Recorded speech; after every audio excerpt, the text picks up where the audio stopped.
வணக்கம். திமுக வெற்றி பெற்று ஆட்சி அமைத்தால் காங்கிரஸ் கட்சிக்கு கூட்டணியில் வாய்ப்பு வழங்க முடியாது என்று திமுக தரப்பில் தெரிவித்துள்ள கருத்தை காங்கிரஸ் கட்சி எப்படி எதிர்கொள்ளப் போகிறது?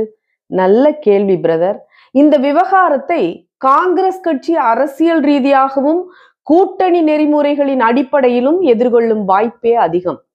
திமுக தரப்பிலிருந்து வந்துள்ள இந்த கருத்து அதிகாரப்பூர்வ கூட்டணி முடிவாக அல்ல, ஒரு அரசியல் கருத்தாக மட்டுமே காங்கிரஸ் பார்க்கும். அதனால் உடனடி மோதல் அல்லது கடுமையான எதிர்வினை காட்டாமல் கூட்டணி முடிவுகள் தேர்தலுக்கு முன் இரு கட்சிகளின் ஆலோசனையுடன் தீர்மானிக்கப்படும் என்ற நிலைப்பாட்டையே காங்கிரஸ் எடுத்துக்கொள்ளும். காங்கிரஸ் திமுக கூட்டணியில் நீண்டகால கூட்டணி பங்காளி மதசார்பற்ற சமூக நீதி அடிப்படையிலான பொது கொள்கைகளில் ஒற்றுமை கொண்ட கட்சி. எனவே ஆட்சி பங்கீடு என்பது தேர்தலுக்கு பிந்தைய விவகாரம். தேர்தல் கூட்டணிதான் முதன்மை என்ற வார்த்தை காங்கிரஸ் முன்வைக்கும். தமிழ்நாடு காங்கிரஸ் தேசிய அளவில் இந்திய கூட்டணியின் முக்கிய அங்கம். திமுக காங்கிரஸ் இணைப்பு தேசிய அரசியலிலும் முக்கியமானது.